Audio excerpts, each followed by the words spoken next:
Hello સુરતીસ Gujarati મૂવીના superstar એવા મલ્હાર ઠાકર અને હાલમાં જેની રિસન્ટ એક ફિલ્મ આવી ગઈ છે વેનીલા આઈસ્ક્રીમ, જેના લીડ એક્ટ્રેસ એવી યુક્તિ રાંદેરિયા આપણી સાથે છે અને ખાસ તેઓ સુરત આવ્યા છે, તો આપણે તેમની સાથે વાત કરીશું. સૌથી પહેલા આપણે વાત કરીશું મલ્હાર ઠક્કર સાથે. જી મલ્હાર, સુરત ઘણી વાર આવી ચૂક્યા છો, ઘણી વાર હું તમને પર્સનલી મળી ચૂકી છું. સુરત માટે તમે શું કહેશો? બહુ ગજબ શહેર છે, બહુ મજાનું છે, લોકો બહુ અદભુત છે. એટલે હું જેટલી વાર આવું એટલી વાર કહું છું કે સુરતનું જમણ અને લોકો બંને બહુ અદભુત છે. એટલે ઓફકોર્સ અમેઝિંગ સિટી છે અને ખૂબ મજા આવે. આમ તો તમે અમદાવાદી છો, પણ મને એવું લાગે છે Surat is like your second. Absolutely. કારણ કે આઈ થિંક લાસ્ટ વીક જ તમે કોઈ આવ્યા હતા કોઈ વોટર પાર્કનું ફરીથી આવ્યા છો. કોઈક આ કંપની છે તેના માટે બ્રાન્ડ એમ્બેસેડર આઈ થિંક તમે બન્યા છો.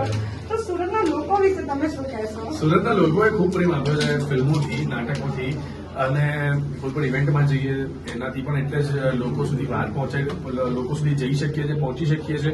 અને મજાની વાત એ છે કે સુરત જો આટલો આપણને પ્રેમ કરતો હોય તો વાય નોટ આપણે સુરત એટલો પ્રેમ કરવો જોઈએ. એટલે મને સુરતથી કંઈ પણ કામ આવે, કંઈ પણ નાનું પણ આવે, I always think this work. અને મને એવું લાગે છે કે બહુ લકી ચાન્સ છે મારા માટે સુરત આવે.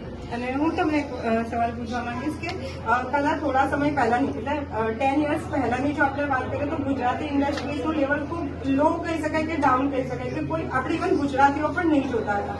બટ જ્યારથી તમારું મૂવી આવ્યું છે, ખાસ કરીને છેલ્લો દિવસ, અને આખું ગુજરાતી સિનેમાને ચેન્જ કરીને નાખ્યું છે અને હવે લોકો સ્પેશિયલી ગુજરાતી મૂવી જોવા માટે જાય છે, તો એને શું કહેશો? આ ચેન્જીસ કઈ રીતે આવ્યા? બહુ સારા ચેન્જીસ છે, નવા ડિરેક્ટર્સ આવ્યા, નવી વાર્તાઓ આવી, નવો સમય આવ્યો. એટલે પરિવર્તન એ સંસારનો નિયમ છે, એમ પરિવર્તન અમારી ગુજરાતી ફિલ્મ ઇન્ડસ્ટ્રીનો પણ એક નિયમ રહ્યો છે. એટલે બહુ આનંદ છે વાતનો કે લોકો ફિલ્મો જોવે છે, મજા કરે છે, આનંદ માણે છે.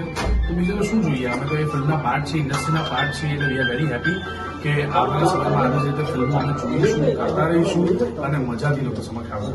અને ખાસ તમને તો ગુજરાતી મૂવીના સુપરસ્ટાર કહેવામાં આવે ત્યારે તમને કેવું ફીલ થાય છે કે બિગ બી સાથે તમારી કમ્પેરિઝન થાય છે કે બિગ બી એ બોલિવૂડના છે અને તમે છો તે ગુજરાતી મૂવીના છો? સારું છે, ભગવાનની દયા છે, લોકો સુધી પ્રેમથી પહોંચ્યા છીએ એટલા. અને આમ જ બસ અમારે તો કામ કરી રાખવું છે, ફિલ્મો કરી રાખવી છે, નાટકો કરવા છે અને સતત આમાં જ એક્ટિવ રહેવું છે. એટલે બસ હું સુરતીઓને એટલું જ કહીશ કે આમ જ પ્રેમ આપતા રહેજો અને સતત તમને એન્ટરટેનમેન્ટની થાળીમાં પીરસતા રહીશું. કઈ મૂવી તમારી નેક્સ્ટ આવી રહી છે અને તેના પર તમે વર્કઆઉટ કરી રહ્યા છો?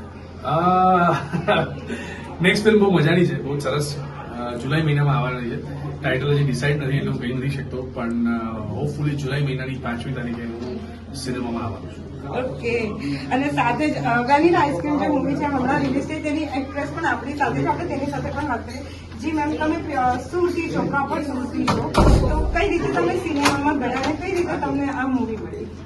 મારી શરૂઆત તો નાટકોથી થઈ હતી અને ઓપોર્ચ્યુનિટી નાટક જગતે એટલો પ્રેમ આપ્યો હતો જેના કારણે અત્યારે ફિલ્મ જગત સુધી પહોંચી શકી છું અને ગુજરાતી ઓડિયન્સે ફિલ્મો દ્વારા પણ એટલો જ પ્રેમ આપ્યો છે. લાસ્ટ જે ફિલ્મ વેનીલા આઈસ્ક્રીમ રિલીઝ થઈ હતી દર્શકો એટલો પ્રેમ આપ્યો કે જેના કારણે અત્યારે અમે અહીંયા ઉભા છે. અને હવે તમારું નેક્સ્ટ શું પ્લાન છે? તમે પહેલા મોડેલિંગ કરતા હતા, કઈ રીતે તમે આ ફિલ્ડમાં આવ્યા છો? મોડેલિંગ તો મેં એટલું નથી કર્યું, એક્ટ્રેસ બનવાની જ પહેલાથી મને ઈચ્છા હતી. અત્યારે એક્ટ્રેસ બની ઓપોર્ચ્યુનિટી ભગવાનની કૃપા છે કે એક્ટ્રેસ બની છું અત્યારે. અને નેક્સ્ટ એક ફિલ્મ છે કે જે જૂન જુલાઈમાં અપ્રોક્સિમેટલી શૂટ કરવાની છે.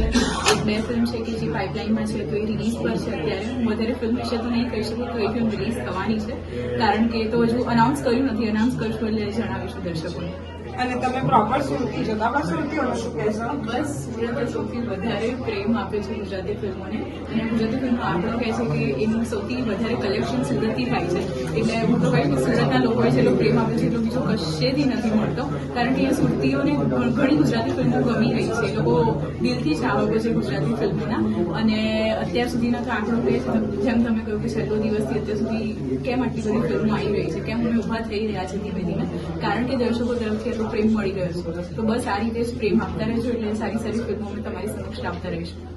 જી બિલકુલ. તો આ હતા ગુજરાતી ફિલ્મના એક્ટર મલ્હાર ઠાકર અને યુક્તિ રાંદેરિયા, જેને ચેનલ સુરત સાથે વિશેષ મુલાકાત આપી. કેમેરા પર્સન સતીશ પાટીલ સાથે નિકિતા ચંદ્રવાલા, ચેનલ સુરત.